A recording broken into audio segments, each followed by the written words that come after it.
आज बनाएंगे बैगन की सिंपल और टेस्टी सब्ज़ी। ये इतनी अच्छी लगती है कि हर बार इसे आप बनाना और खाना पसंद करेंगे।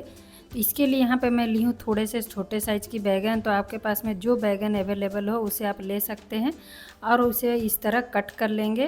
तो ये सब्ज़ी जो है छोटे बैगन के साथ में दिखने में अच्छी दिखती है, इसीलिए मैं यहाँ पर छोटे बैगन का ही यूज कर रही हूँ। तो इसे हम इस तरह सिर्फ 2 टुकड़ों में कट कर लेंगे। तो यहाँ पे देख सकते हैं, अगर बैगन के अंदर जो है बड़े बड़े बीजे रहे तो उस बैगन का हमें यूज नहीं करना है।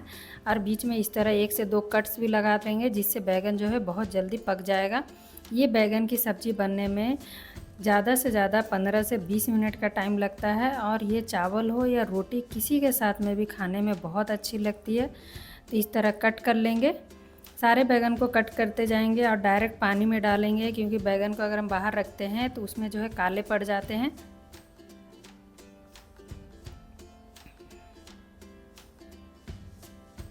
तो यहाँ पे सारे बैगन को मैं कट करके डायरेक्ट पानी में ही डाल दी। तो अब इसे इसी तरह थोड़ी देर के लिए पानी में रहने देंगे और इसका हम मसाला बना लेते हैं।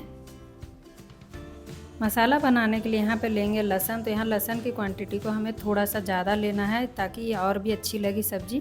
साथ में 1 बड़ा चम्मच साबुत धनिया, 1 छोटा चम्मच डालेंगे जीरा, 1 छोटा चम्मच सरसों और डालेंगे 2 बड़े साइज की टमाटर को रफली चॉप करके, और इसका हम बना लेंगे पेस्ट। बैगन को यहाँ पे सबको मैं पानी से निकाल ली हूँ। अब इसके ऊपर में डाल देंगे थोड़ा सा हल्दी पाउडर और आधा छोटा चम्मच डाल देंगे लाल मिर्च पाउडर और सबको अच्छे से मिक्स कर लेंगे। तो यहाँ पे हल्दी और मिर्च जो है अच्छे से बैगन में मिक्स हो चुका है। तो यहाँ पे हम कढ़ाई में डालेंगे 2 बड़ा चम्मच तेल। रिफाइंड ऑयल का मैं यूज कर रही हूँ। ये जब अच्छे से गर्म हो जाए तो गैस की फ्लेम को मीडियम कर देंगे और एक बार में जितना बैगन आए उतना हम डाल देंगे। जिस तरह हम मछली फ्राई करते हैं सेम उसी तरह हमें बैगन को भी फ्राई करना है, पर इतने तेल में ही हमारे जितने बैगन के पीसेस जो है सब फ्राई होकर तैयार हो जाएंगे। तो यहाँ पे देख सकते हैं थोड़ी देर में ही इसमें कलर आ गया है और इसे हमें कंटिन्यू मीडियम फ्लेम पे ही फ्राई करना है। अगर गैस की फ्लेम को लो कर देंगे तो ये जो है सब्ज़ी बनने से पहले ही ये गल जाएगा। तो इसी तरह थोड़ा सा मीडियम फ्लेम पे ही सबको फ्राई करेंगे। इतना ही फ्राई करना है, उसके बाद में हम निकाल लेंगे। इसी तरह सारे बैगन के पीसेस को फ्राई करेंगे। यहाँ पे सारे बैगन के पीसेस फ्राई हो चुके हैं और आप देख सकते हैं ऑयल भी जो है पूरा ख़त्म हो गया है। तो अब हम इसमें फिर से 2 बड़ा चम्मच तेल डालेंगे। साथ में आधा चम्मच डालेंगे सरसों और आधा चम्मच जीरा डालेंगे।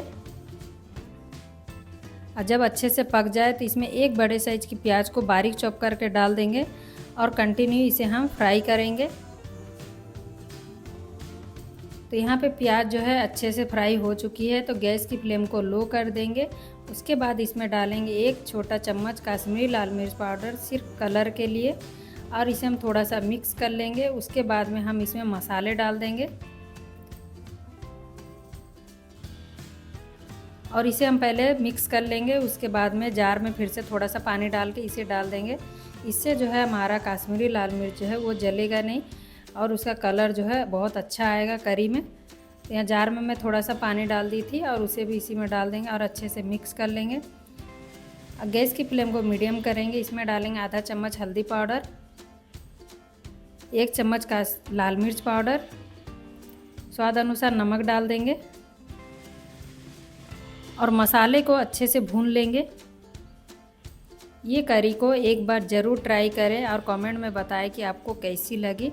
तो यहाँ पे देख सकते हैं मसाले जो है अच्छे से भून चुके हैं। तो गैस की फ्लेम लो करके डालेंगे 2 बड़ा चम्मच दही। दही डालने से ग्रेवी में जो है बहुत ज़्यादा सॉफ्टनेस आता है और खाने में उसका टेस्ट और भी ज़्यादा बढ़ जाता है। साथ में थोड़ा सा धनिया पत्ता भी डाल देंगे और इसे भी अब हम अच्छे से भून लेंगे। तो यहाँ पे देख सकते हैं मसाले जो है अच्छे से भून चुके हैं। तो अब इसमें हम पानी डाल देंगे। तो यहाँ पे इस करी को मैं रोटी के साथ में खा रही हूँ, इसीलिए ग्रेवी जो है कम रख रही हूँ। अगर आप चावल के साथ में खाते हैं तो यहाँ पे नमक और मिर्च अपने अकॉर्डिंग बढ़ा लें और साथ में ग्रेवी भी। साथ में डाल देंगे आधा चम्मच गरम मसाला पाउडर और इसे भी मिक्स कर लेंगे। तो पानी में जब उबाल आ जाए तो इसमें हम सारी बैगन के पीसेस को डाल देंगे। इसके बाद में डाल देंगे थोड़ा सा बारीक कटा हुआ हरा धनिया और इसे हम ढक देंगे मीडियम फ्लेम पे 5 से 7 मिनट के लिए। तो यहाँ पे टोटल मैं इसे 7 मिनट के लिए पकाई हूँ। तो यहाँ पे आप देख सकते हैं हमारा बैगन की करी जो है बन के तैयार हो चुकी है।